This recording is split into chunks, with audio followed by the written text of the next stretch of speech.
and eventually international environmental criminal court, where anyone like you and me who dares to say that there are real scientific doubts published in the peer-reviewed literature about how far this scare is going to go, then these plans are already being laid as we speak.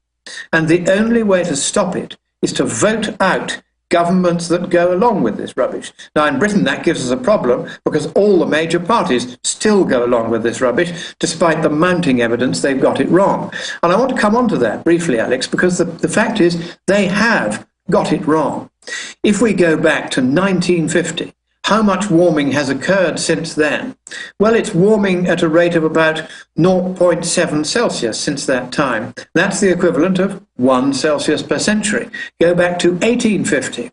Let's imagine the fastest rate of warming that lasted for more than a decade since 1850 were to become the average rate of warming over the next 90 years. How much warming would we get over the whole century? 1 Celsius. Go back to 1750.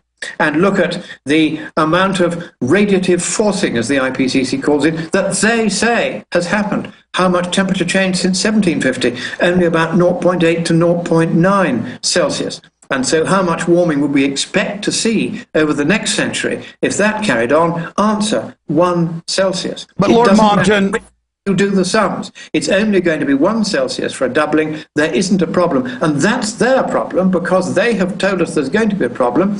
They now know as well as you and I do that the actual record of temperatures is simply not responding as they said. And so the only way to force us to obey what they say is to say that if we dare to point out the obvious, we will go to prison for it. Well, I will be proud to go there.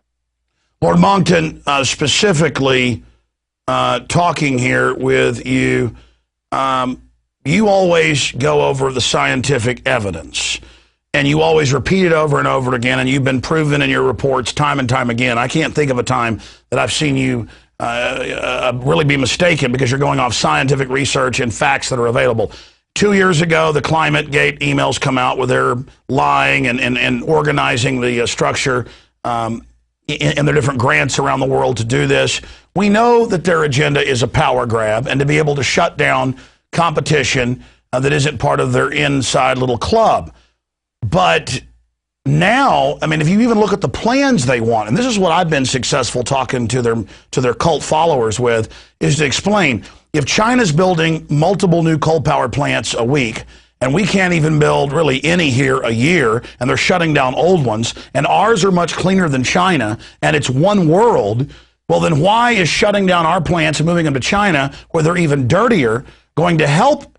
And they go, wow, that's a really good point. I mean, getting all the science aside, their solutions of paying Al Gore and Lord Rothschild carbon money is not going to fix anything, and it just allows them to turn the green police loose on the general public, and it's nothing but a fascistic power grab. And I think at the end of the day, that's the key. This is quite right. I mean, I've got a paper out for review at the moment with the Journal of Energy Policy, which goes into this very question of just how useless it actually is if you try to make global warming go away. And just for the sake of the argument, I've pretended, even though I don't believe a word of it, that the amount of warming we're likely to get is going to be as big as the usual suspects pretend that it is. I said, okay, let's go along with the so-called official figures. And then let's look at the solutions, such as the ones you've just talked about, close down all the clean coal-fired power stations in the West, open lots of filthy ones in China. How does that improve the planet? What I've done is to work out how much it's going to cost to make just 1 Celsius of global warming go away if you follow the measures to reduce CO2 emissions that they are recommending. And the answer is it's 10 times more expensive than it would be to sit back, enjoy the sunshine, and put up with such relatively small damage as might occur if the global warming happened at the rate which they forecast, which it won't. And this is the kind of conversation, to use a word that Al Gore frequently comes up with. This is the kind of conversation that Al Gore won't have. Al, baby, you're still running from me. You can run, but you can't hide. I'm coming to get you. It's no good standing there like a sort of high priest And a conversation is a two-sided process, Al baby. And if you won't debate with me or anyone who understands the science or economics behind this garbage of yours, then nobody but nobody is going to believe you anymore. Your day is done. Well, Lord Monckton, you're too kind to Al Gore. You say he thought that the ice caps would really melt. He thought sea levels were going to rise. He thought it'd be 10 degrees hotter and we'd all be dead. This guy's always changing his story. As you know, 30 years ago, they were saying it was global freezing at the Club of Rome. They cold-bloodedly, if you read the Richard N. Haas CFR reports and others, say decades ago that they were going to use this to organize society for a global government. They're now using the banking crisis that they engineered to try to now transfer the euro into an even more dictatorial system, complete with euro football teams, which I know you've talked about world government. I mean, I really think my only criticism of you is that you're too gentlemanly and you're being too kind. This is not someone who's wrong. I will call him for what he is, a criminal con artist who wants to commit genocide. He knows full well with the State Department memorandums like 200 that if they put those carbon taxes in on the third world, it's a death sentence in the next decade, as you've documented, for 1 billion people. This is a Hitler in waiting, and I will call him for what he is. Bottom line, in your view, is Al Gore conscious of this? I think Al Gore knows quite well that he's got this wrong. I don't think he ever really intended to get it right. I think you are correct. Right from the start, his agenda was to force a particular result on the community, whether it was true or not. In June 1988, he waited until a particularly hot day. In that particularly hot month, he then had the air conditioning turned off in Congress that day when his friend and financial benefactor, James Hansen, testified that the rate of warming was going to be, as it turns out, 4 times greater than it actually has been. And so it was all designed to terrify Congress, to fool them into going along with this rubbish. And of course, for a time, he was successful. But the virtue, I think, Alex, of the still small voice of calm that I try to represent here, just going at them time and time again on the science, pointing out that the science doesn't say what they say it says. It doesn't say we've definitely got a problem. It increasingly says we definitely haven't got a problem. That even if the science were not to say that, the economists who have examined this are nearly unanimous in the peer-reviewed literature, saying that it's cheaper to do nothing than to lift a finger now. That is the clear advice of Bjorn Lomborg, Richard Toll, William Nordhaus, David Henderson. I could go on naming them all day. If you do science by consensus, which you and I don't, well, let's just tell the other side, because they do.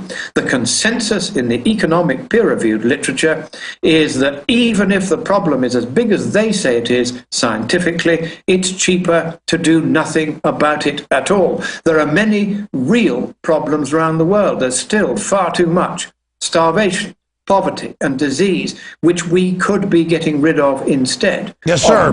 These billions on all this rubbish. Lord Monckton, in closing, it's important to give out some of your websites that have just incredible research. They're available for everyone.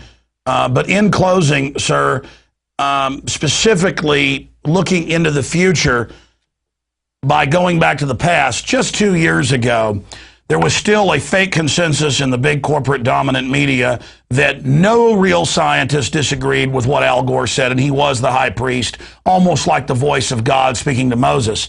2 short years later, they are a laughingstock, and I've seen Al Gore in speeches and interviews where even his fellow travelers in this power grab say, my friends laugh at me, even liberals do.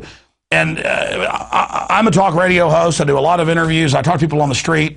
I would say their cult has shrunk by about 90%, and they're in deep trouble. So where do we, I mean, A, do you agree with that? And B, where do we go from here? How are they going to try to regroup, and how do we finally put this monstrosity into the dust heap, the grave of frauds? Right. I think nothing is really going to stop until somebody gets prosecuted.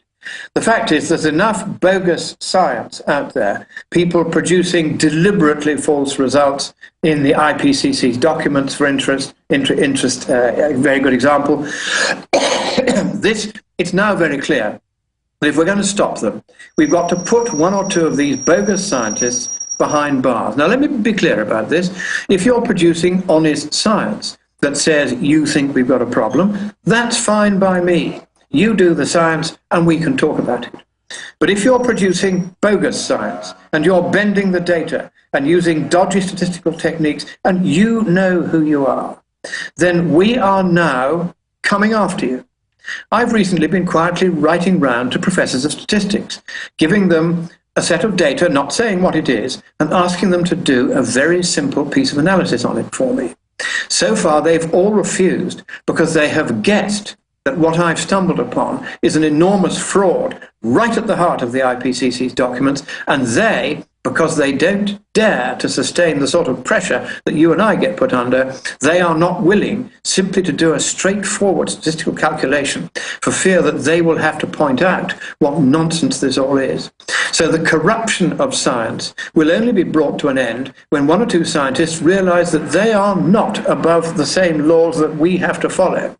And that if they are perpetrating scientific frauds, it's no good putting on a white coat and saying we are immune because we are scientists and academic freedom includes the freedom to lie and commit fraud. No, it doesn't. And this is not damaging scientists who have been going around deliberately falsifying, exaggerating the supposed certainty of this, making bogus results, tweaking graphs in various ways, abolishing the medieval warm period, and the guy who did that is already having his collar felt by the prosecuting authorities. We are closing on these people. One or two of them, that'll be enough. Send them to jail for a good long time, and the rest will run for cover and learn that in future, if you want to do science, you must do honest science or go to jail for it.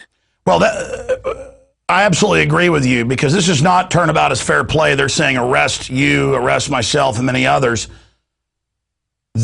We have our free speech, and we're doing our research. We're not getting taxpayer funds, then deliberately putting out fraud, and then calling to tax people and take over society. I mean, this is clear fraud, and if they're able to carry out their policies, would result and we're talking about 1 billion souls or more. Just very briefly, because we've got to go, and I know you're also busy as well. What are the numbers you have? Because the numbers I have, I've seen are 1 billion dead over a decade if they put the Copenhagen Treaty into place. What are your numbers on that, very briefly, and then give us your website.